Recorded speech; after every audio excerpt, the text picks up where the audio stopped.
اب وہ خنزیر چرانے کے لیے جاتا ہے، خنزیروں کی دیکھ بھال کرتا ہے۔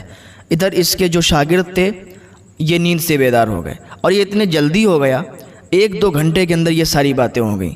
وہ دروازے پر گیا، گرجا گھر کے راہب سے ملاقات ہوئی، اس کی بیٹی سے بات ہوئی، اور ادھر یہ 1-2 گھنٹے کے اندر سارا کچھ معاملہ ہو گیا۔ ادھر شاگرد اٹھ گئے، شاگردوں نے دیکھا کہ استاد صاحب کہاں ہیں، استاد صاحب کو ڈھونڈنے کے لیے نکل گئے۔ استاد صاحب کو ڈھونڈتے رہے تو گرجا گھر کے راہب سے معلوم چلا سارا واقعہ، تو شاگردوں کو بہت شرمندگی ہوئی، بہت ندامت ہوئی، اور کہنے لگے یہ کیا کر دیا ہمارے استاد نے۔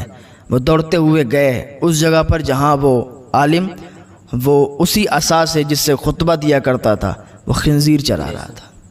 گئے، کہا اللہ کا خوف کرو، آپ ہمارے استاد ہو اور آپ یہ کیا کر رہے ہو؟ قرآن کی آیتیں سنائیں، اچھی اچھی باتیں بتائیں، تو وہ بولا کہ تم مجھے نہ بتاؤ، میرا دل اب اس لڑکی پر آ گیا ہے، اب مجھے نہ بتاؤ کیونکہ تم سے زیادہ تو میں جانتا ہوں۔ کوئی اثر نہیں ہوا۔ شاگردوں نے کہا ٹھیک ہے جیسا تم کرو، اسے چھوڑ دیا اور حج کرنے کے لیے چلے گئے۔ شاگرد جب وہاں سے واپس آ گئے تو انہوں نے صلاح مشورہ کیا کہ چلو دیکھتے ہیں استاد صاحب کا کیا حال ہے، ابھی بھی وہ مانیں گے یا نہیں مانیں گے، ایک بار اور سمجھاتے ہیں ان کو۔ شاگرد آئے عالم کے پاس اور پھر قرآن کی آیتیں سنائیں، پھر دینی باتیں بتائیں، لیکن اس پر کوئی اثر نہ ہوا، وہ خنزیر چرا رہا تھا۔ شاگرد کہتے ہیں کہ ہم نے استاد صاحب کو بہت سمجھایا لیکن وہ کچھ نہ بولے۔ ہم پھر اپنا حسرت زدہ دل لے کر ادھر سے واپس ہوئے تو ابھی ہم تھوڑی دوری چلے تھے کہ پیچھے سے آواز آنے لگی، ایک آواز آ رہی تھی، رکو رکو رکو اللہ کے بندو رکو۔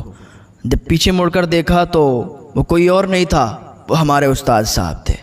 وہ آواز دے رہے تھے رکو، ہمارے قریب آئے اور کہنے لگے سنو، اللہ کے سوا کوئی معبود نہیں، اللہ کے سوا کوئی معبود نہیں، محمد صلی اللہ تعالیٰ علیہ وسلم اللہ کے رسول ہیں، میں گواہی دیتا ہوں۔ استاد صاحب نے کہا یہ جو سب آپ نے دیکھا ہے نا، یہ سب ایک آزمائش تھی، مجھ سے کوئی خطا ہوئی، اللہ تعالیٰ نے یہ عتاب لیا اس کا، اور میں آزمائش میں تھا، میں نے اب توبہ کر لی ہے۔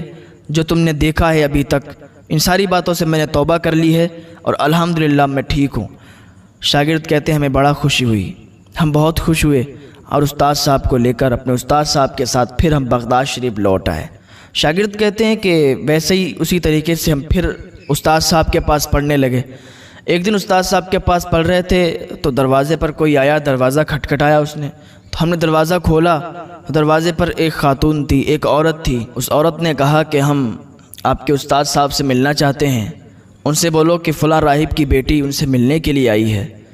جب استاد صاحب کو بتایا گیا تو استاد صاحب باہر آئے تو وہ لڑکی کہنے لگی کہ میں اب اپنا دین بدل چکی ہوں، آپ کے دین میں آ چکی ہوں۔ میرے خواب میں حضرت علی رضی اللہ تعالیٰ عنہ آئے تھے، انہوں نے دین محمدی کے بارے میں مجھے بتایا، سمجھایا، میں بس اسی ٹائم سے کلمہ پڑھ چکی ہوں، اب آپ کے پاس آئی ہوں، آپ بھی مجھے کلمہ پڑھا دو، آپ کے دین میں داخل ہونا چاہتی ہوں۔ استاد صاحب نے اس لڑکی کو کلمہ پڑھا دیا، اور جب وہ کلمہ پڑھ کے داخل اسلام ہوئی پھر کہنے لگی کہ میں آپ سے نکاح کرنا چاہتی ہوں، تو استاد صاحب نے پھر اس لڑکی سے نکاح کر لیا۔ تو شاگرد کہتے ہیں کہ پھر ہم اسی طریقے سے استاد صاحب سے پڑھنے لگے، تو استاد صاحب سے ایک بار ہم نے پوچھا کہ حضرت مجھے یہ بتائیں کہ آپ جو اس آزمائش میں پڑے تھے کس وجہ سے پڑے تھے؟ آ گئی وہی بات نکل گئی جو شروع میں نے آپ کو بتایا تھا۔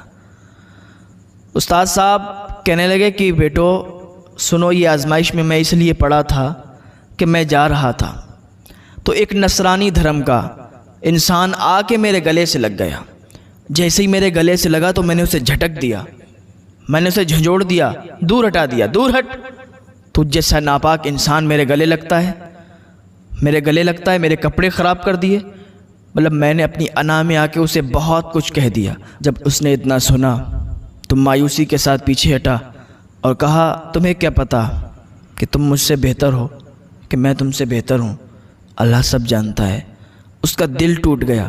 اس نے کہا اور جاتے وقت کہا کہ تمہیں نہیں پتہ میں داخل اسلام ہو چکا ہوں، میں نے کلمہ پڑھ لیا ہے، اور تم نے اس طریقے سے مجھے جھنجھوڑ کر اپنے سے الگ کیا ہے، اللہ اس کا حساب لے گا۔ اسی وجہ سے میں اتنی بڑی آزمائش میں پڑا۔